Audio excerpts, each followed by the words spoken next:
में हम लोगों पढ़ाई तो ने सर डेली सीआरपीसी के अध्याय पढ़ाई 26 खत्म कर लिए थे ना पढ़ाई तो लास्ट। सर हाँ जी। सर बिल्कुल पढ़ाई तो चलेगी चलेगी, पढ़ाई तो करेंगे, पहले हाल चाल तो जान ले कितने देर दूर रहे सर। हाँ, हालचाल बढ़िया थे, मस्त थे। इलाहाबाद हाई कोर्ट में कुछ काम था तो वहाँ गया था मैं। और उससे तब पहले तो ठीक रहा। हाँ, बहुत बढ़िया ट्रिप रहा इलाहाबाद का। और कल्पना आपका एग्जाम हो गया? हाँ जी, आज ही वापस आए, अभी थोड़ी 1-1.5 घंटे पहले। कहाँ था सेंटर? हमारा सेंटर जयपुर में। जयपुर जेएलओ का था ना। अरे वाह। जी सर। कैसा हुआ सर पेपर? जो स्टूडेंट पेपर तो सही था, सिर्फ सीपीसी का थोड़ा टफ आया था। और उसमें बच्चों ने एग्जाम तो दिए ही नहीं, 30% बच्चों ने एग्जाम ही दिए। तो ये तो खुशी की बात है। हाँ कंपटीशन। सर, क्योंकि मेरे कमरे में 24 लोगों में से 8 बच्चों ने एग्जाम दिए। अब वो भी सर, जब सेकंड वाला पेपर दूसरे दिन जब हुआ तब उसमें एक बच्चा वो भी चला गया, 7 ही लोग रह गए। अच्छा, काफी लोगों ने छोड़ दिए पेपर। तैयारी नहीं करते, फॉर्म तो भर लेते हैं लेकिन तैयारी नहीं करते, समस्या ये होती है। हाँ सर, वो सीपीसी का थोड़ा टफ पेपर आया था। टफ क्या सर, रूल्स में से सब रूल्स पूछ लिए इसलिए। तो अच्छी बात तो है। हाँ, वो अब जिनको पता नहीं तो उनके लिए तो टफ ही होगा ना। कोई वही है, अब कुछ सर मेरे लिए भी टफ था। दो का पहाड़ा जिसे याद है उसके लिए आसान है, जिसे याद नहीं है उसके लिए टफ है। मेन मुद्दा ये है। हाँ बिल्कुल हुआ सर। है ना। अपने इसमें सीआरपीसी में से भी 300 याद है हमें, 308 वाली धारा आई थी। 308, अच्छा। हाँ 306 है ना, सह अभियुक्त को क्षमादान। सह फिर अपराधी को, उसकी सह अभियुक्त को नहीं, सह हाँ सह अपराधी अपराधी को। को। हाँ वो 308 में जो क्षमादान, मतलब क्षमादान किया, उसके नियम का पालन ना किया, उल्लंघन किया उसके नियम। हाँ। वेरी तो गुड। तो सीआरपी देखा लेटेस्ट वर्जन आया। तो सीआरपीसी हाँ नहीं सर ने जितना पढ़ाया उस हिसाब से हमें पूरा याद था। सीआरपीसी का और ये पोर्शन तो धारा बढ़िया रहा जो होगा। है, हाँ जो धारा 399 जो सेशन कोर्ट की वो पुनर्निरीक्षण करने की शक्ति जो है वो वाली पूछी थी। अच्छा, रिवीजन हाँ पावर। ये कुछ धाराएं हमें हाँ याद थी। और सर ये ऐसे भी पूछे हुए थे ना कि ये संबंध वगैरह है किस कौन से अध्याय में दिए हुए हैं। और वो तो मैं रोज पूछता ही हूँ आपसे। और ये भी और सर आप बार बार मुझसे पूछते थे ना कि ये सेशन कोड का विचारण तो ये सर भी पूछा था उसमें तो याद था उस हिसाब से हमें। चलिए, आपका ये पोर्शन अच्छा हुआ, हमें जानकर खुशी हुई। और आपने सर जेएलओ का कौन सी पोस्ट होती है राजस्थान में उधर? Junior law officer? हाँ, जूनियर लॉ ऑफिसर होता है हाँ जी। वही होती है। आप लोगों ने हमारे यहाँ नहीं होती। आप लोगों ने एनू का भी हालचाल लिया कि नहीं? वो डेंगू से पीड़ित चल रही है भाई, वो हॉस्पिटल में एडमिट थी, मैंने ग्रुप पे लिखा भी था, है ना। नहीं सर। इतना तो कटसी बनता है क्लास मेंबर्स आपस में, आप हाँ लोग। सर बनता है, तो हम घर पे ही नहीं थे, आज 5-6 दिन आप गए थे सर, तब से हम भी गए, तो आज आए अरे वापस। दुनिया के किसी कोने में हो, मोबाइल तो आपके पास ही रहता है। जी। है ना। मैसेज छोड़ देना या कॉल कर लेना, इसमें कोई बहुत ज़्यादा वजन नहीं लगता है ना। तो कोई बात नहीं, आप हालचाल ले लीजिएगा। वो अभी भी जो है, देखो डेंगू से पीड़ित होने का मतलब है कि आप स्वास्थ्य कारणों से बड़ा बहुत टेढ़ा काम हो जाता है। हाँ जी सर, हम जरूर कॉल करेंगे उनके पास। नहीं देखो आप। एक बात बताऊं सर, हाँ।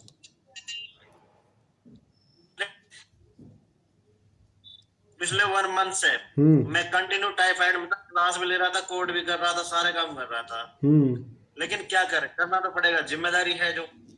नहीं, वो देखिए, हर व्यक्ति की एक तो जो है ना वो सहन शक्ति अलग अलग होती है ना।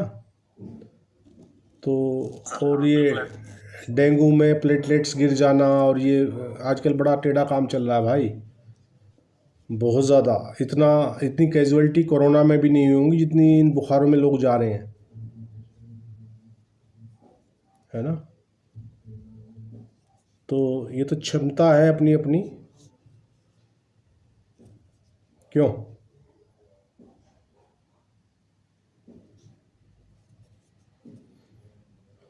बिल्कुल सर, बिल्कुल ऐसा ही है, ये तो इम्यूनिटी की बात है। हाँ। और चलिए 26 अध्याय तक हम लोग देख चुके हैं सीआरपीसी को, और अगला जो अध्याय है 27 ये बात करता है जजमेंट की।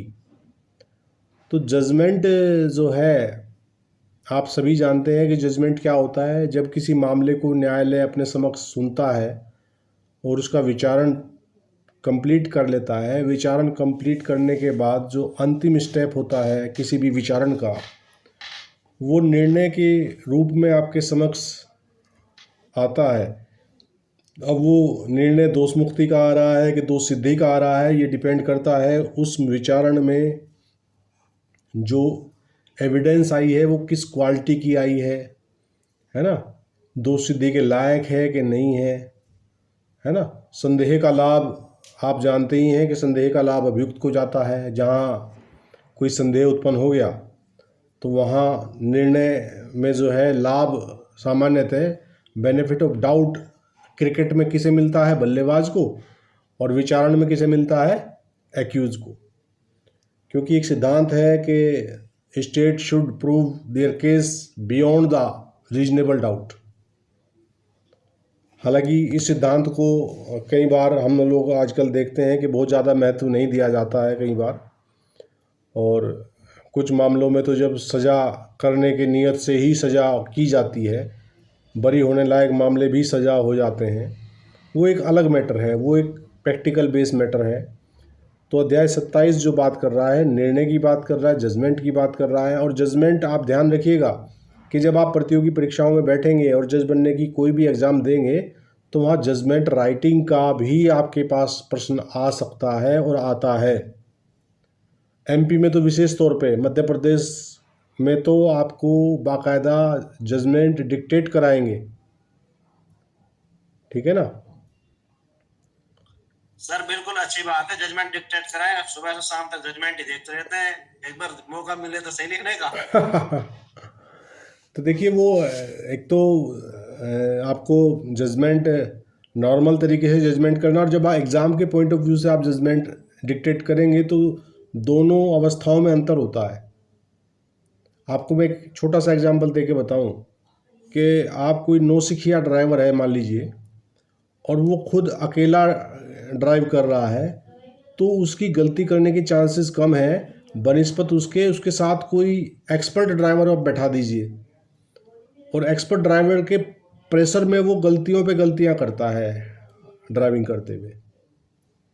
आप लोगों ने महसूस किया हो कि नहीं किया हो, शुरू की बात होती है जब आप सीख रहे होते हैं, सीखने की अवस्था में होते हैं, तो आप अकेले चलाएंगे तो बेहतर चला सकते हैं व्हीकल को, और यदि आपके साथ एक एक्सपर्ट ड्राइवर बैठा हुआ है तो एक्सपर्ट ड्राइवर के प्रेशर में आप गलतियां करते हैं। क्यों कल्पना? सर हमने कुछ नहीं अभी देखा, हम तो जरा आए हैं इस लाइन में। हम नहीं। रिपोर्ट भी वो स्टेज तो सर क्रॉस कर चुके हैं। नहीं, आप सर बता रहे हैं उस हिसाब से सीखेंगे। हम नहीं सर, अभी एक दिन गए थे कोर्ट में, हमने तो कोर्ट भी नहीं देखा कहाँ जज बैठता है, कहाँ कौन सा जज बैठता है। अच्छा, आप एक दिन कोर्ट गए और एक दिन में ही कोर्ट को आपने आशीर्वाद दिया और वापस आ गए। सर उन्होंने मना कर दिया, जब वकील थे तो उन्होंने ऐसे क्वेश्चन किए हमसे, तो सीआरपीसी से और कुछ आईपीसी से किए, तो हमने उसी हिसाब से जो 6 किए, 6 में 3 बता पाए थे, 3 नहीं बता पाए थे। पढ़ाई भी नहीं उस हिसाब से थी, और थोड़ी एजिटेशन भी होती थी। 50% रिजल्ट तो काफी था आपका। तो वो कहने लगे बेटा तुम अभी पढ़ो, तुम्हारी पढ़ने की उम्र है, अभी तुम एडवोकेसी ना करो। अच्छा, आपको इसी वजह से फिर सर हम गए। आपको साक्षात्कार में फेल करके वापस कर दिया जी। हाँ। इसकी अच्छी बात बता रहा हूँ सर, लेटेस्ट शाम को 4:30 बजे मेरी बेल एप्लीकेशन आई सुनवाई में आज। हाँ। मुलजिम पेश किया पुलिस ने कस्टडी से। फर्स्ट इंस्टांस में बेल तो कर दी। जज साहब ने पूछा 50,000 रुपए का फ्रॉड का केस था सर, 420, 419, 120B और 66D IT एक्ट। तो 50,000 रुपए 2 अकाउंट में जा रहे थे। अच्छा। एक मेरा मुवक्किल था, दूसरा अरेस्ट नहीं हुआ। जब सेम समय में same transaction same ATM machine से हो रही है, तो कोई ना कोई मास्टरमाइंड तो इनका है। जज साहब बोले कि मान लिया वकील साहब, account has been misused by someone, but who is that person? मैंने कहा sir everything already disclosed before the police during the और ये पीसी सीख नहीं कर रहे हैं, जेसी सीख कर रहे हैं।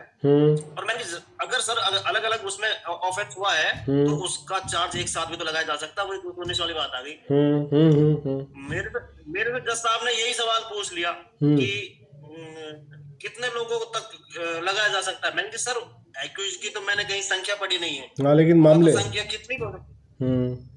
लेकिन 219 में अगर सेम ऑफेंस के लिए चाहे कंप्लेनेंट कोई कितने भी हो, अलग अलग हो या वो सेम हो, लेकिन 3 ऑफेंसेस के लिए एक साथ चार्ज लगाया जा सकता है और 1 साल के अंदर किए गए हो, विद इन 1 ईयर हो। हाँ जी, 12 नहीं 12 मास सर। हाँ 12 माह, बिल्कुल 12 मास है। हाँ वो ईयर तो कैलेंडर ईयर हो जाएगा। तो उन्होंने जब मेरे से कहा, मैंने सर 12 मास है, तो उन्होंने कहा वकील साहब बेल ग्रांटेड।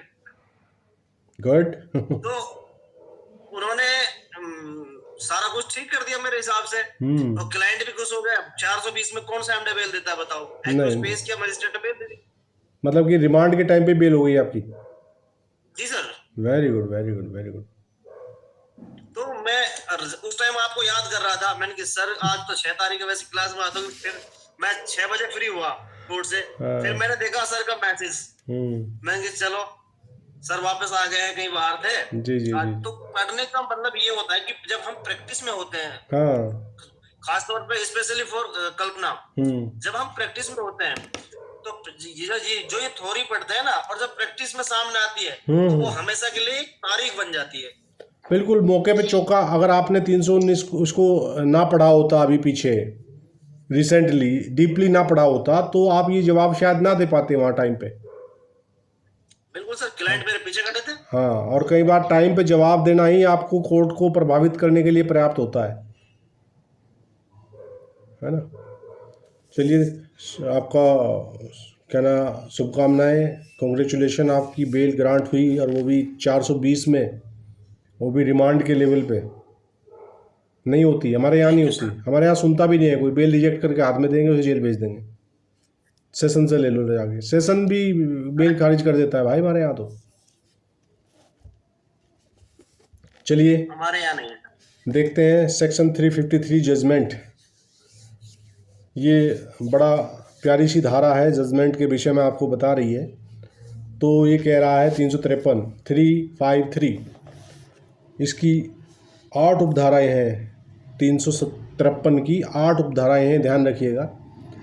एग्जामिनर कुछ भी सवाल पूछ ले आपसे अगर ये भी पूछ ले कि 353 में उपधाराएँ बताएं, तो भी आप उसे ये थोड़े पूछोगे सर उपधारा चीटिंग है। ये तो सर उपधारा थोड़ी याद करने को बोला था। हाँ सर, धारा 125 में से पूछी थी उपधारा है और स्पष्टीकरण भी पूछे सर उसके।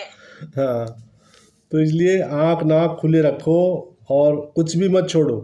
प्रीलिम्स के हिसाब से देखिए, आपको लगता होगा, कई लोगों को लगता है कि मैं थोड़ा सा मतलब कि ज़्यादा डीपली पढ़ाता हूँ और थोड़ा समय ज़्यादा लेता हूँ। तो ये मेरा स्टाइल है भाई, जिसे मेरे स्टाइल के साथ चलना है वो चले, नहीं चलना है मत चले। नहीं सर, एकदम बेस्ट है, क्योंकि सर कुछ चीजें संशोधन वाली भी पूछ लेते हैं। हाँ, कब संशोधन हुआ, किस तारीख को हुआ, यही चीजें सर छूट जाती हैं। इनको पढ़ता नहीं है कोई।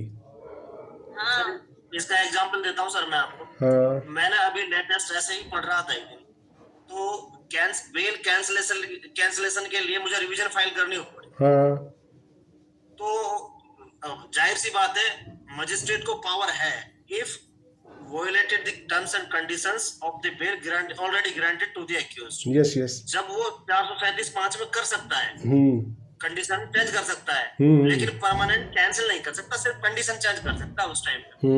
लेकिन अगर हमें कैंसिलेशन के लिए जाना है तो 439(2) में जाना पड़ेगा। बिल्कुल। तो ये जब सब सेक्शन हम पढ़ते हैं तो दिमाग में तुरंत आ जाए 439, तो हम रेगुलर बेल के लिए करते हैं। 439(1) में तो बाकी आगे कोई धारा पड़ता ही नहीं है ना। आप एट रैंडम किसी व्यक्ति से पूछ लें कि बेल एप्लीकेशन आ रही है, कौन सी धारा में आ रही है, एट रैंडम वो चौंक जाएगा, है ना। एट रैंडम दिमाग में 100 में से जो है वो 10 लोग बताएंगे, 90 लोग डिस्टर्ब हो जाएंगे। हाँ, ऐसा नहीं है कि उन्हें पता नहीं है। कई बार बहुत सी बातें दिमाग पे जोर डाल के आती हैं, है नहीं। तो निर्णय देखते हैं क्या बात कर रहा है। ये कह रहा था judgment in every trial in any criminal court of original jurisdiction shall be pronounced in open court by the presiding officer immediately after the termination of the trial or at some subsequent time of which notice shall be given to the parties or their pleaders। ये कह रहा है भाई कि आरंभिक अधिकारिता के दंड न्यायालय में होने वाले प्रत्येक विचारण में निर्णय पीठासीन अधिकारी द्वारा खुले न्यायालय में या तो विचारण खत्म होने के पश्चात तुरंत या बाद में किसी समय जिसकी सूचना पक्षकारों को दी जाएगी उसके हिसाब से निर्णय सुनाया जाएगा। यहाँ तक क्लियर है भाई। अब नीचे ए बी सी करके 3 अवस्थाएं बताई हैं कि वो कैसे कैसे सुना सकता है। ए है by delivering the whole of the judgment, ये कह रहा है कि संपूर्ण निर्णय देकर सुनाया जाएगा। एक अवस्था तो ये है कि वो संपूर्ण निर्णय को देकर सुनाएगा। दूसरी अवस्था बी वाली है by reading out the whole of the judgment, दूसरी अवस्था ये है कि पूरे जजमेंट को पढ़कर सुना देगा। तीसरी अवस्था है by reading out the operative part of the judgment and explaining the substance of the judgment in a language which is understood by the accused or his pleader. और सी वाली गा वाली अवस्था ये है कि अभियुक्त या उसके प्लीडर द्वारा समझे जाने वाली भाषा में निर्णय का परिवर्तनशील भाग पढ़कर और निर्णय का सार समझाकर सुना दिया जाएगा। ये 3 अवस्थाएं हैं, 3 प्रकार हैं जजमेंट को सुनाने के।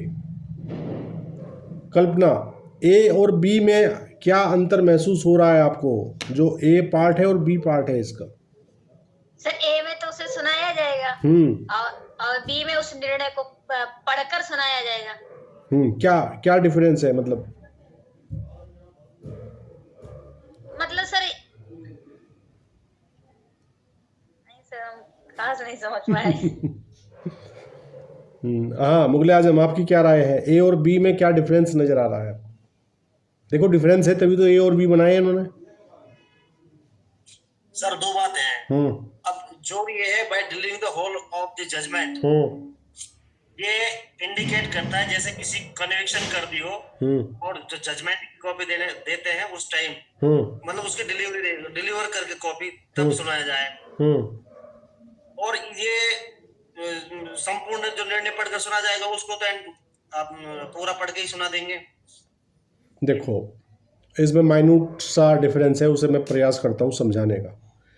ए वाला जो हिस्सा है, ए वाला हिस्सा ये कह रहा है कि आप पीठासीन अधिकारी हैं, मान लीजिए आप जजमेंट डिक्टेट कर रहे हैं, आप सुना रहे हैं, तो आपके पास 2 रास्ते हैं। एक रास्ता तो ये है कि आप डायस पे बैठ के पूरा निर्णय वहीं देकर सुनाएं, ठीक है। आपका स्टेनो साथ में बैठा रहे, वो उसको क्या करता रहे, शॉर्ट हैंड में लिखता रहे, आप बोलते रहें, तो आपने वो पूरा निर्णय देकर सुनाया है ओपन कोर्ट में।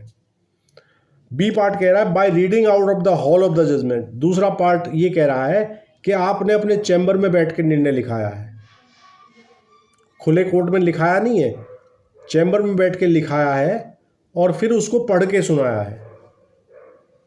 कल्पना जी सर, क्लियर हुआ कुछ मुगल आजम? इट मींस कि सर जैसा जो ऑर्डर डिक्टेट करते हैं, जैसा हमारे यहाँ मोस्ट ऑफ ओपन कोर्ट में करते हैं, जो ऑर्डर डिक्टेट करके सुनाया जाए वो डिलीवरी। देखिए जैसे आप कह रहे हैं, अब आप ही की बात पे आज ही का जो आप निर्णय बता रहे हैं, डायस पे ही आपको मजिस्ट्रेट महोदय ने आपके मैटर में निर्णय दे दिया, बेल के मैटर में जी, तो वो उन्होंने क्या किया, वहीं सुना दिया। एक अवस्था ये होती कि वो सुन के ऑर्डर रिजर्व करके चले जाते चैम्बर, तो फिर बी वाला पार्ट आता। बी वाले पार्ट में वो उसको डिक्टेट करते और डिक्टेट करने के बाद फिर बताते। तो ये ए और बी का डिफरेंस ये है। क्लियर हो गया? ठीक है सर। सी वाला पार्ट कह रहा है कि पूरा निर्णय ना सुनाया जाए, केवल ऑपरेटिव पार्ट सुना दिया जाए। जो सबसे ज़्यादा जो चलन में है वो सी वाला पार्ट है। जो सिर्फ 5 चार्ट सुनाते हैं बस लास्ट का जो इक्विटल और इक्विटी। बस बस बस बस बस वो जो लास्ट वाली जो ऑपरेटिव पार्ट है वो सी वाला हिस्सा यहाँ बताया गया है। क्या कह रहा है? By reading out of the operative part of the judgment and explaining the substance of the judgment in a language which is understood by the accused or his pleader. उस एक्यूज को समझ आने वाली भाषा या उसके प्लेटर को समझ आने वाली भाषा में उसका ऑपरेटिव पार्ट पढ़ के सुना दिया जाता है और बाकी के लिए निर्णय की प्रति उपलब्ध हो जाती है, आप निर्णय पढ़ सकते हैं। क्लियर है? जी सर। उपधारा 2 कह रही है कि where the judgment is delivered under clause A of subsection 1 the presiding officer shall cause it to be taken down in shorthand, sign the transcript and every page thereof as soon as it is made ready and write on it the date of the delivery of the judgment in open court। अब उपधारा 2 कह रही है कि जहाँ उपधारा 1 के खंड क के अधीन निर्णय दिया जाता है, खंड क के अधीन जो खंड क हम पढ़ के आए हैं किसका, उपधारा 1 का, वहाँ पीठासीन अधिकारी उसे आशु लिपि में लिखवाएगा। आशु लिपि तो आप समझते होंगे कल्पना? नहीं सर, हमें नहीं पता। शॉर्ट हैंड को हिंदी में आशु लिपि कहते हैं। एक कोड लैंग्वेज होती है जो हमारे स्टेनो होते हैं, पीठासीन अधिकारी के जो स्टेनो होते हैं, वो उस कोड लैंग्वेज को शॉर्ट हैंड कहा जाता है। शॉर्ट हैंड का मतलब है कि लंबी लंबी बातों को छोटे छोटे इशारों में लिख लेना। ठीक है? Okay sir. तो उसको शॉर्ट हैंड कहते हैं। तो वो उस जजमेंट को आशु लिपि में लिख लिया जाएगा। ठीक? और जैसे ही वो तैयार हो जाएगा आशु लिपि में लिख के, वो उसको ट्रांसक्रिप्ट भी तो करेगा ना, फिर स्टेनो उसको लिख के लाएगा, छाप के लाएगा। फिर उसके प्रत्येक पृष्ठ पर वो हस्ताक्षर करेगा और उस डेट डालेगा जिस डेट में जजमेंट जो है वो सुनाया गया। क्लियर है कल्पना? हाँ जी सर। आशु लिपि अब तो नहीं भूलोगे? आशु लिपि क्या होती है? हाँ सर, अब तो बता रहे। Short hand.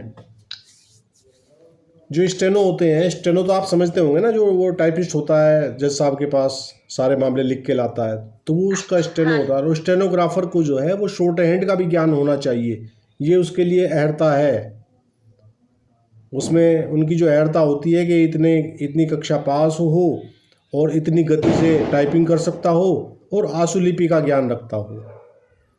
आशु लिपि का ज्ञान इसलिए रखता हो कि जज साहब के जो लंबे लंबे ऑर्डर हैं उनको अगर वो उसी भाषा में लिखने लगे तो पूरा दिन में एक ऑर्डर ना लिख पाए वो तो उनको एक कोड लैंग्वेज उसको बोलते हैं।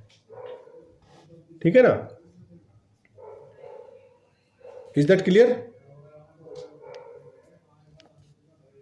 जी सर। सब सेक्शन 3 कह रहा वेयर द जजमेंट और the operative part thereof is read out under clause B और clause C of subsection 1 as the case may be, it shall be dated and signed by the presiding officer in open court, and if it is not written with his own hand every page of the judgment shall be signed by him.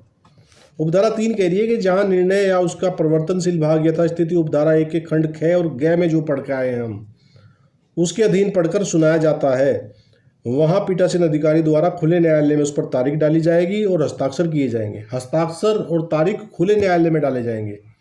ठीक है? और यदि वह उसके द्वारा स्वयं अपने हाथ से नहीं लिखा गया है, किसके द्वारा? पीठासीन अधिकारी के द्वारा।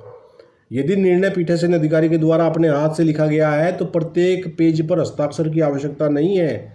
और यदि वो पीठासीन अधिकारी के द्वारा अपने हस्तलेख में नहीं लिखा गया है तब उसको निर्णय के हर पेज पर अपने हस्ताक्षर भी बनाने पड़ेंगे। ठीक है मुगल आजम? बिल्कुल सर, रोज देखते हैं। हाँ, तो इसमें प्रत्येक पेज पर हस्ताक्षर ना होना केवल उस अवस्था में हो सकता है कि जो पीठासीन अधिकारी के द्वारा अपने हस्तलेख में ही यदि निर्णय लिखा गया है, तो फिर प्रत्येक पेज पे साइन की आवश्यकता नहीं है। Is that clear? जी सर, लेकिन आजकल तो स्टेनोज ही लिखते हैं सारा। हाँ, छोटे मोटे मामले ऐसे हो जाते हैं। एक बार हमारे यहाँ पोक्सो की एक बेल थी, तो पोक्सो की बेल में क्या हुआ, स्टेनो छुट्टी पे थे, स्टेनो थे उपलब्ध नहीं थे, छुट्टी पे थे या जो भी स्थिति थी। तो जो पीठासीन अधिकारी आए थे वो भी नए नए आए थे, पहली बेल उन्होंने हमारी सुनी थी। तो उन्होंने कहा भी हमें कि वकील साहब स्टेनो तो मेरा है नहीं, आप चाहो तो मैं स्वयं हाथ से लिख दूंगा निर्णय, आप बोल दीजिए, बहस कर दीजिए। मैंने कहा ठीक है सर, हमें तो निर्णय की आवश्यकता है आप। तो उन्होंने बेल को सुना और अपने हैंड राइटिंग में जो है हाथ से ही बेल का ऑर्डर छाप दिया। तो वैसी अवस्था में अब बेल का भी जो ऑर्डर होता है, बेल के ऑर्डर पे भी यदि वो एक से अधिक पन्नों का है तो उस पर भी तो प्रत्येक पेज पे साइन होगा पीओ का, बिल्कुल होता है सर। है ना। तो उस अवस्था में उसमें आवश्यकता नहीं थी, क्योंकि वो उन्हीं के अपने हस्तलेख में था। और उस चक्कर में पता क्या हुआ, वो बेल का डिस्पोजल जो ऑर्डर हुआ उसमें पीओ महोदय जो है वो क्राइम नंबर डालना भूल गए केस का, और हमने भी वो ऐसे ही उसकी प्रतिलिपि ली और हाईकोर्ट भेज दी। हमारे खिलाफ था निर्णय, हमारी बेल रिजेक्ट हुई थी। अब वहाँ फिर पकड़ में आई, जब हाईकोर्ट वाले वकील साहब लिखवाने लगे बेल, तो उनका फ़ोन आया, अरे मलिक साहब इसमें तो क्राइम नंबर ही नहीं लिखा है। मैंने कहा भाई वापस भेज दे, सही करा के भेजेंगे। तो पीठासीन अधिकारी महोदय क्या कह रहे, मतलब गलती पीठासीन अधिकारी की, भाई उन्हें लिखना चाहिए था। तो क्या कह रहे, अरे वकील साहब आपने भी ध्यान नहीं दिया। मैंने कहा हाँ जी, हमारी तो गलती है ही है, आपने लिखा नहीं, हमने ध्यान नहीं दिया। तो ऐसा हो जाता है कभी कभी। चलिए, उपधारा 4 कह रही है, where the judgment is pronounced in the manner specified in clause C of subsection 1, the whole judgment और a copy thereof shall be immediately made available for the perusal of the parties और their pleaders free of cost. क्योंकि जहाँ निर्णय उपधारा 1 के खंड ग में निर्दिष्ट रीति से सुनाया जाता है, वहाँ संपूर्ण निर्णय या उसकी एक प्रतिलिपि पक्षकारों या उनके प्लीडरों के परिशीलन के लिए तुरंत निःशुल्क उपलब्ध कराई जाएगी। तो वो दे ही देते हैं जजमेंट कि जी देख लो इसे। और जजमेंट पे जो हस्ताक्षर कराते हैं हमारे, वो यही तो होता है कि आपने देख के पढ़ लिया उसे, ऑपरेटिव पार्ट तो सुना दिया जज साहब ने, बाकी पूरा जजमेंट जो है वो उस लिए हमें दिया जाता है कि हम उसको रीड आउट कर लें पूरा। आपने देखा होगा कि वहाँ प्लीडर से बोलते हैं कि सर साइन कर दीजिए इस पर। वो साइन का मतलब क्या है, वो साइन का मतलब यही है कि हमने इसे पूरा रीड आउट कर लिया है, दिस इज ओके। ठीक। उपधारा 5 के लिए कि if the accused is in custody he shall be brought up to hear the judgment pronounced. वो कह रहे यदि अभियुक्त अभिरक्षा में है तो निर्णय के समय पर उसे हाजिर लाया जाएगा, कोर्ट से उसे जेल से तलब किया जाएगा। नंबर 6 कह रहा है कि if the accused is not in custody he shall be required by the court to attend to hear the judgment pronounced except where his personal attendance during the trial has been dispensed with and the sentence is one of the fine only or he is acquitted। ये कह रहा कि यदि अभियुक्त अभिरक्षा में नहीं है तो उसे न्यायालय द्वारा निर्णय सुनाए जाने के लिए हाजिर होने की अपेक्षा की जाएगी उससे। और किन अवस्थाओं में अपेक्षा नहीं की जाएगी, सामान्यतः अपेक्षा की जाएगी, लेकिन कुछ दशाएं हैं जिनमें उसकी निर्णय के समय हाजिर होने की अपेक्षा ना भी करें तो चलेगा, किंतु उस दशा में नहीं की जाएगी जिसमें विचारण के दौरान उसकी व्यक्तिगत हाजिरी से उसे अभिमुक्ति दी गई थी। किस धारा में दी जाती है कल्पना, व्यक्तिगत हाजिरी से अभिमुक्ति कौन सी धारा में दी जाती है अभियुक्त को? Sir 205। Very good, very good, बहुत बढ़िया। सर जो इसमें जो उपधारा 5 में जो अभिरक्षा बताई है, तो सर ये अभिरक्षा 167 में जो बताई थी आपने वही है? हाँ, जेसी जो जुडिशियल कस्टडी जो है, बिल्कुल वही है जी, वही है। ठीक है सर। नहीं सर, अब तो शायद अमेंडमेंट हो गया है कि थ्रो वीसी भी कर सकते हैं। अगर वो एक्यूज कस्टडी में है तो जजमेंट है ना, वो थ्रू हाँ, वो कर सकते हैं। वीसी भी उसको उसकी प्रेजेंसी मानी जाती है, वीडियो कॉन्फ्रेंसिंग के दौरान भी हो सकता है।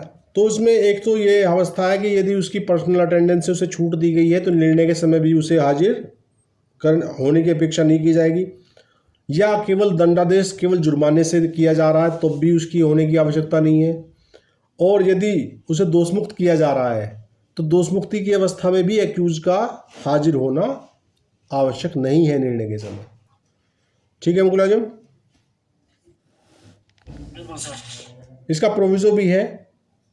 नंबर 6 का प्रोविजो है कि provided that where there are more accused than one and one और more of them do not attend the court on the date on which the judgment is to be pronounced, the presiding officer may, in order to avoid undue delay in the disposal of the case, pronounce the judgment notwithstanding their absence. ये कह रहा है कि परंतु जहाँ एक से अधिक अभियुक्त हैं, बहुत सारे मामले होते हैं कि जिसमें एक्यूज की संख्या एक से ज़्यादा होती है, ठीक है, और उनमें से एक या एक से अधिक उस तारीख को न्यायालय में हाजिर नहीं है जिसको निर्णय सुनाया जाने वाला है, तो पीठासीन अधिकारी उस मामले को निपटाने में अनुचित विलंब से बचने के लिए उनकी अनुपस्थिति में भी निर्णय सुना सकता है। तो पीठासीन अधिकारी ये वेट नहीं करेगा कि सारे के सारे हाजिर आए यहाँ, अगर कुछ हाजिर हैं कुछ नहीं है तो तब भी निर्णय सुना दिया जाएगा। ठीक है।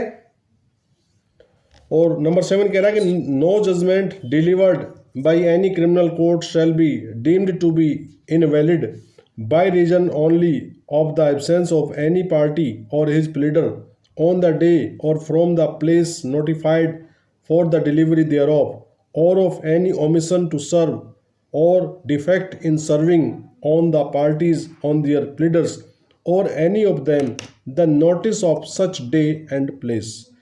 उपधारा 7 कह रही है कि किसी भी दंड न्यायालय द्वारा सुनाया गया कोई निर्णय केवल इस कारण विधित अमान्य न समझा जाएगा कि उसके सुनाए जाने के लिए सूचित दिन को या स्थान में कोई पक्षकार या उसका प्लीडर अनुपस्थित था, या पक्षकारों पर या उनके प्लीडरों पर या उनमें से किसी पर ऐसे दिन और स्थान की सूचना की तामील करने की में कोई लोप या त्रुटि हुई थी। तो केवल इस आधार पर कि कुछ पार्टी को नहीं बुलाया गया या पार्टी को समन किया गया तो समन प्रॉपरली नहीं किया गया, तो ऐसी कोई अगर अनियमितता है तो वो अनियमितता उस जजमेंट की वैलिडिटी पर कोई प्रश्न चिन्ह नहीं लगाएगी।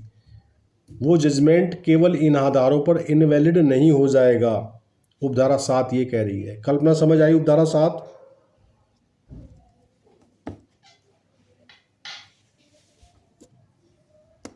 हाँ सर। कुछ ढीला सा हाँ आया है आपका? जी समझ नहीं आया क्या पूरा मामला?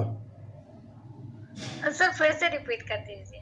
देखिए ये कह रही है उपधारा 7 ये कह रही है कि जहाँ मान लीजिए कोई निर्णय सुनाया जाना है और उस निर्णय वो सुना दिया कोर्ट ने, किस लिए कि जो सूचना दी गई थी निर्णय सुनाए जाने के स्थान और समय के बारे में, है ना भाई, उसका डेट और स्थान के विषय में, यदि वो सूचना जो है उस सूचना का समन जो है वो पार्टीज को प्रॉपरली सर्व ना होने के कारण पार्टी कोई नहीं आ पा रही है, तो केवल इस आधार पर वो जजमेंट इनवैलिड नहीं हो जाएगा, कोई फर्क नहीं पड़ेगा। ठीक है। Okay sir. हाँ सर अब ठीक है। अब सब सेक्शन 8 कह रहा है कि nothing in this section shall be construed to limit in any way of extent of the provisions of section 465। इस धारा की किसी बात का यह अर्थ नहीं लगाया जाएगा कि वे धारा 465 के उपबंधों के विस्तार को किसी प्रकार से परिसीमित करती है। अब धारा 465 क्या है ये देख लीजिए एक बार। धारा 465 क्या है कल्पना? 365 है। 465 465 ऑफ सीआरपीसी। मेरे में तो 365 लिखा हुआ है। वो गलत लिखा होगा। 465 है। 465 है, सही कर लीजिए इसको। इसमें है सर ये फाइंडिंग और sentence when reversible by reason of error हाँ वो त्रुटि कमीशन और इरेगुलरिटी। हाँ, वो त्रुटियों के विषय में है। दंडादेश कब गलत। हाँ, तो ये कह रहा है 465 के उपबंधों के विस्तार को किसी प्रकार से परिसीमित नहीं करती है ये धारा। 465 जो है वो प्रिवेल करेगी। ठीक है, इज दैट क्लियर?